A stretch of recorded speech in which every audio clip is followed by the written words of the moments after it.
Hello and good morning everyone, my self Aqib Siddiqui. और आज हम लोग पढ़ेंगे क्लास 12 की फिजिक्स का रिवीजन चैप्टर, जिसमें हम लोग पहला चैप्टर कवर करने वाले हैं, that is your photo electric effect. तो आप लोग पेन और कॉपी उठा लीजिए और हम लोग स्टार्ट करते हैं फोटो इलेक्ट्रिक इफेक्ट।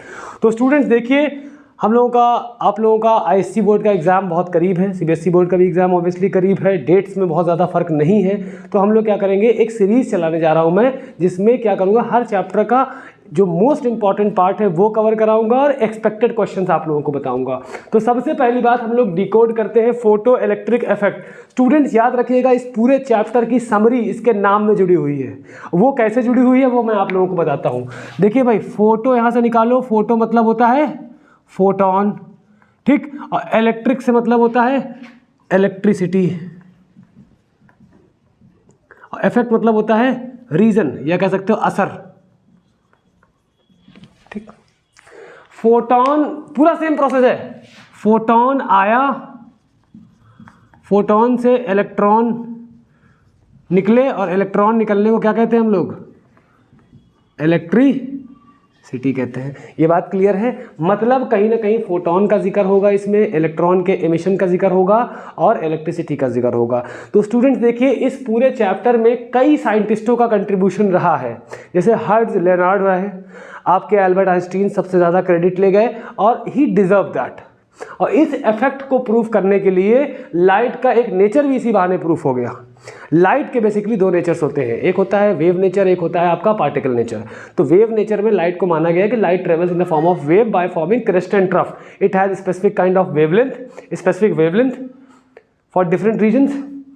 विबग्योर की अलग है, अलग अलग कलर्स की अलग अलग वेवलेंथ है। रेड के आगे इंफ्रारेड जोन की अलग है इंक्रीजिंग ऑर्डर में, और बाकी सब रिलेशन तो बेहतर समझते हैं आप लोग, ठीक है। ये ऑप्टिक्स से पढ़ा चुका हूँ मैं, ठीक है। तो इस इफेक्ट ने लाइट के दूसरा नेचर जो कि पार्टिकल नेचर है उसको भी प्रूव किया, for which Albert Einstein was awarded with Nobel prize for his noble contribution to the modern physics, ठीक है। इसीलिए इसको मॉडर्न फिजिक्स की कैटेगरी में रखा गया है, ठीक है। तो फोटोन आए, इलेक्ट्रॉन निकले, इलेक्ट्रिसिटी है। देखिए, हर्ट्ज और लेनार्ड के एक्सपेरिमेंट में कोई खास डिटेल हम नहीं बताएंगे यहाँ पे, क्योंकि मसला ये है कि सबसे इंपॉर्टेंट है आपका एल्बर्ट आइंस्टीन की इक्वेशन, या उसे फोटो इलेक्ट्रिक इक्वेशन भी कहा जाता है। इसमें क्या है कि जैसे मान लीजिए कि हमारे पास एक कांच का ग्लास था और इसमें दो टर्मिनल्स लगे हुए थे, एक प्लस और एक माइनस, और यहाँ से अल्ट्रा वायलेट रेज आ रही थी। क्या आ रही थी? अल्ट्रा वायलेट, इलेक्ट्रोमैग्नेटिक रेडिएशन का एक पार्ट है, वो आ रही थी। तो देखा ये गया कि यहाँ पे मान लीजिए कि हमने क्या लगा दिया, एक बैटरी वहाँ पर ऑलरेडी लगी थी, करंट नॉर्मली जा रहा था, कोई दिक्कत नहीं थी। यहाँ पे एक रेजिस्टेंस लगा दिया, रियोस्टैट, जो कि करंट को कम ज़्यादा करने का काम आ रहा था। और यहाँ पे हमने क्या लगा दिया, यहाँ पे हमने क्या लगा दिया, एक अमीटर लगा दिया। क्या लगा दिया? अमीटर लगा दिया। अब हुआ क्या कि जब तक अल्ट्रा वायलेट रेडिएशन नहीं थे, नॉर्मली करंट फ्लो हो रहा था। लेकिन जब अल्ट्रा वायलेट रेज को पॉजिटिव प्लेट पे टकराया गया, किस पे? पॉजिटिव प्लेट पे टकराया गया, तो यहाँ से क्या हुआ कि करंट में हमें वृद्धि देखने को मिली।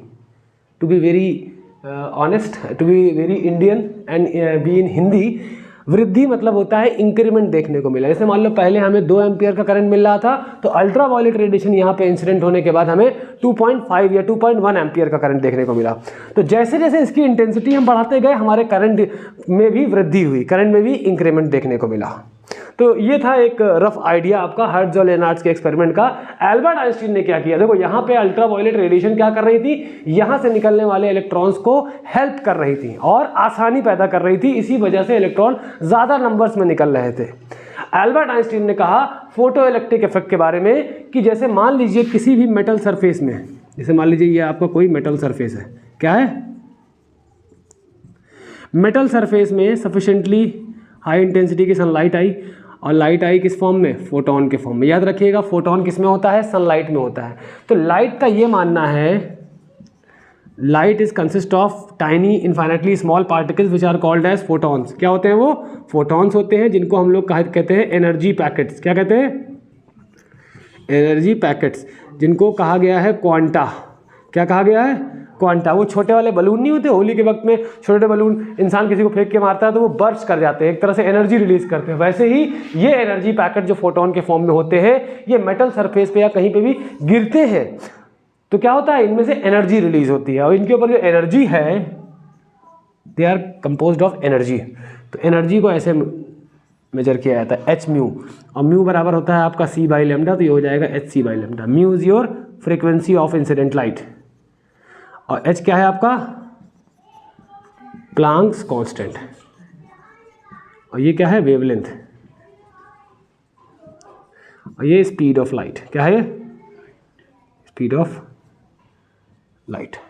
ठीक, अब देखिए इसी हर्ट्ज और लेनार्ड्स के एक्सपेरिमेंट से ये कंक्लूजन निकला था कि the rate of emission of electron is directly proportional to intensity of incident light.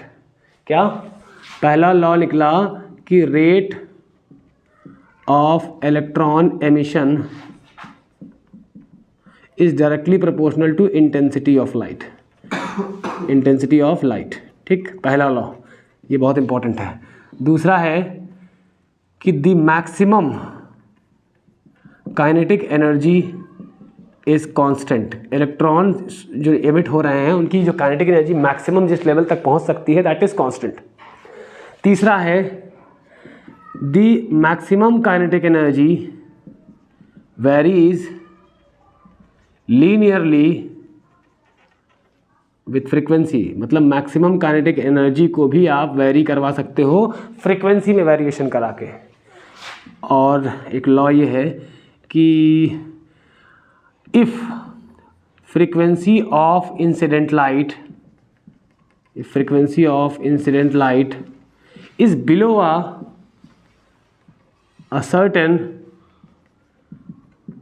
Minimum value, जिसे कहते हैं थ्रेशोल्ड फ्रीक्वेंसी। क्या कहते हैं threshold frequency, electrons will not be ejected, will not be ejected.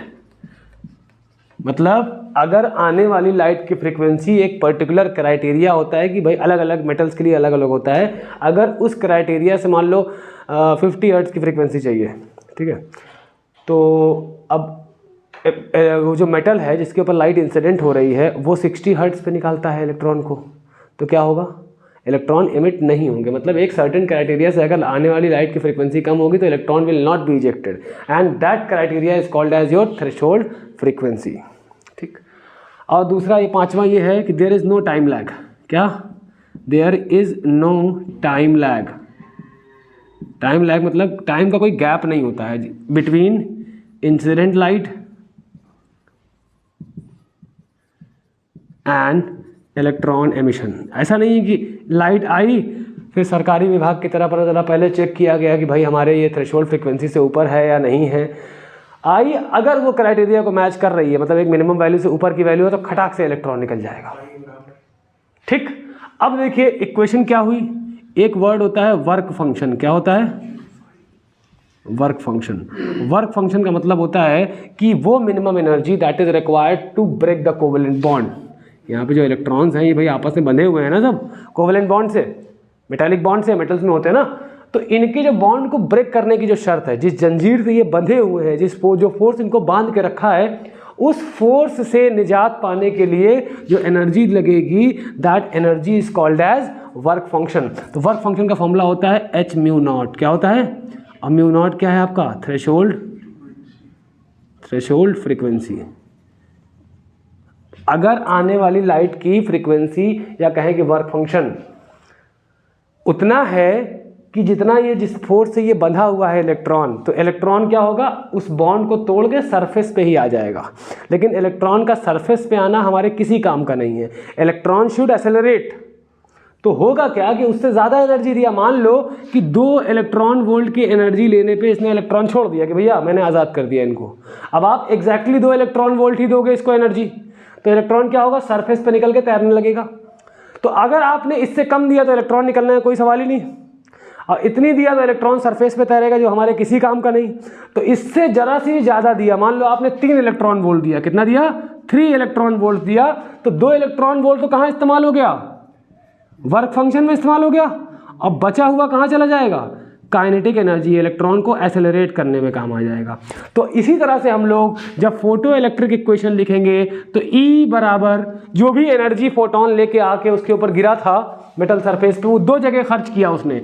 एक तो जो उसका मिनिमम क्राइटेरिया था इलेक्ट्रॉन को आज़ाद करने का, और दूसरा क्या था, जो बची हुई एनर्जी थी वो किस फॉर्म में कन्वर्ट हो जाएगी, काइनेटिक एनर्जी में कन्वर्ट हो जाएगी। एनर्जी ऑफ फोटोन कितना था, शुरू में ही बताया, एच टाइम्स म्यू, और वर्क फंक्शन कितना था, एच म्यू नॉट, और प्लस काइनेटिक एनर्जी कितना हो जाएगा, हाफ एम वी मैक्स, मतलब maximum velocity that is possible. इसी को कहा जाता है फोटो इलेक्ट्रिक इक्वेशन। क्या कहा जाता है, फोटो इलेक्ट्रिक इक्वेशन, या आइंस्टाइन्स, तो इनकी स्पेलिंग बहुत कॉम्प्लिकेटेड है, आइंस्टाइन्स इक्वेशन। ठीक है, कॉम्प्लेक्स प्रॉब्लम इन्होंने सॉल्व करी है तो इनका नाम भी कॉम्प्लेक्स है, एल्बर्ट आइंस्टाइन। ठीक है, तो photo electric effect, this is all about you. ठीक, अब इसको थोड़ा सा मॉडिफाई कर ले, इस एच म्यू नॉट को इधर लाओ, H mu minus H mu not is equals to half M V max का स्क्वायर, और एच बाहर लिया तो mu minus mu not is equals to half M V max square, और म्यू की जगह सी बाई लेमडा लिख सकते हैं, तो यहाँ सी बाई लेमडा, यहाँ क्या हो जाएगा, C by lambda naught is equals to 1/2 M V max square. तो एच सी भी कॉमन ले सकते हो, 1 lambda minus 1 lambda naught is equal to 1/2 M V max square.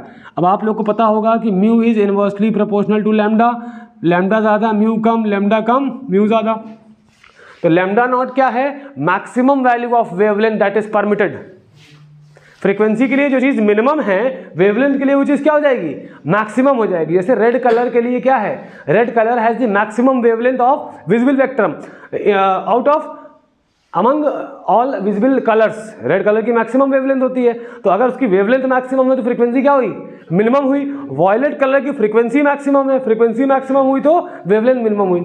तो ये मैक्सिमम नहीं है, ये मिनिमम नहीं है, क्या है, maximum wavelength. Maximum wavelength above which electrons will not be ejected। ठीक है, इसे आप लोग नोट करें।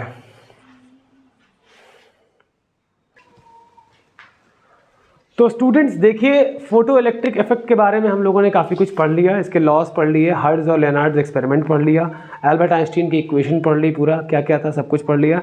अब नतीजा ये निकालना है कि द फोटो इलेक्ट्रिक इफेक्ट होता क्या है, the emission of electron from, कहाँ से, metal surface when a light of specific frequency is made to fall on it। ऐसा नहीं खाली जो है लाइट जो है आ जाए बस, ऐसा हो तो इंसान घर के अंदर सोलर पैनल लगा ले, बल्ब लगा के चलाए।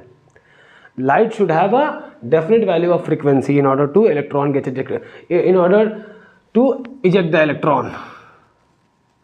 अभी Massachusetts Institute of Technology world की नंबर 1 टेक्निकल यूनिवर्सिटी है, जिसे MIT कहा जाता है, वहाँ के साइंटिस्टों ने इतना ज़्यादा सेंसिटिव सोलर पैनल बनाया है जो कि नॉर्मल LED लाइट और ट्यूबलाइट बल्ब की एनर्जी को भी कन्वर्ट कर सकता है करंट में, मतलब जो रोशनी आ रही है उसके भी फोटॉन्स को वो कैप्चर कर सकता है।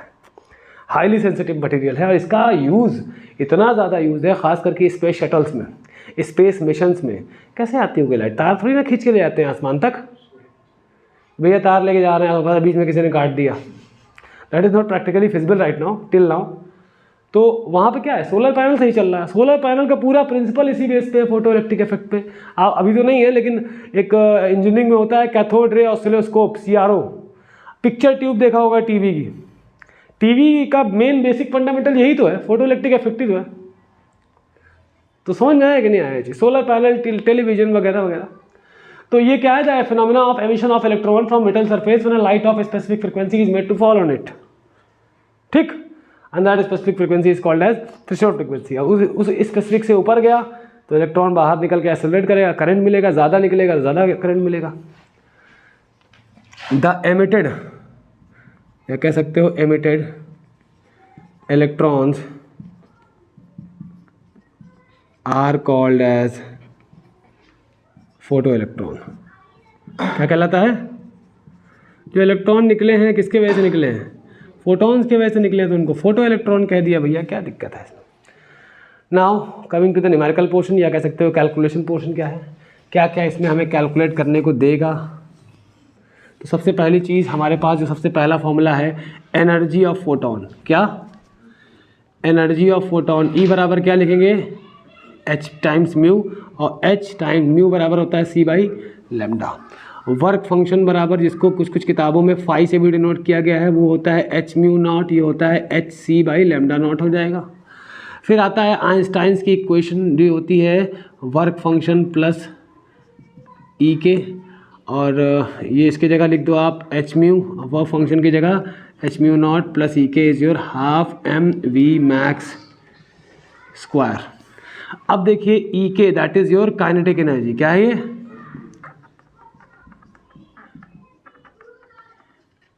इसको क्या कहते हैं हम लोग, half M V max square. तो आपका ई के का एक और फॉर्मूला होता है चार्ज इनटू वोल्टेज, क्या होता है ये, इसको पोटेंशियल कहते हैं, क्या कहते हैं, क्या कहते हैं बेटा, E K is equal to half M V max square is equal to E V. E क्या है, चार्ज ऑन इलेक्ट्रॉन, वी क्या है, वोल्टेज, क्या है, वोल्टेज या पोटेंशियल भी कहते हैं इस चीज़ को। अब हम लोग थोड़ा सा आगे बढ़ेंगे और हम लोग बताएंगे आपको आइंस्टाइन का एक और फेमस इक्वेशन एनर्जी मास इक्विवेलेंस, कि एक एम अमाउंट ऑफ मास को डिस्ट्रॉय करने से कितनी amount of energy can be extracted. एक तो ये है, ये फर्स्ट इक्वेशन, ये आपकी सेकंड इक्वेशन। देखो ये भी एनर्जी है और ये भी एनर्जी है, तो फर्स्ट बराबर क्या कर देंगे सेकंड, तो एम सी स्क्वायर बराबर क्या आएगा, एच सी बाई लेमडा। सी से सी यहाँ कैंसिल हो जाएगा, एम बराबर क्या आएगा, एच अपॉन लेमडा सी, आएगा कि नहीं आएगा।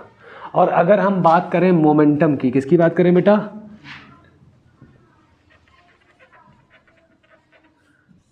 पी, पी बराबर क्या होता है, मास इनटू क्या होता है बेटा, वेलोसिटी। तो पी बराबर मास की जगह क्या रखेंगे हम लोग, H upon lambda C, we are talking about light, तो स्पीड ऑफ लाइट काउंट होगी यहाँ पर। तो पी इज इक्वल टू क्या आएगा, एच अपॉन लैम्डा, या लैम्डा बराबर कह सकते हैं एच अपॉन पी। बहुत इंपॉर्टेंट रिलेशन है, इनवर्स रिलेशन में ग्राफ ऊपर से नीचे की तरफ आता है, ठीक है। अब सुनिए, अब देखो जैसे काइनेटिक एनर्जी क्या होती है, हाफ एम वी स्क्वायर होता है, इसको ले सकते हैं हाफ एम से डिवाइड करो और एम से मल्टीप्लाई करो, ऊपर मल्टीप्लाई किया तो नीचे डिवाइड करना पड़ेगा इन ऑर्डर टू बैलेंस। और मास इनटू वेलोसिटी क्या होता है, मोमेंटम होता है कि नहीं होता।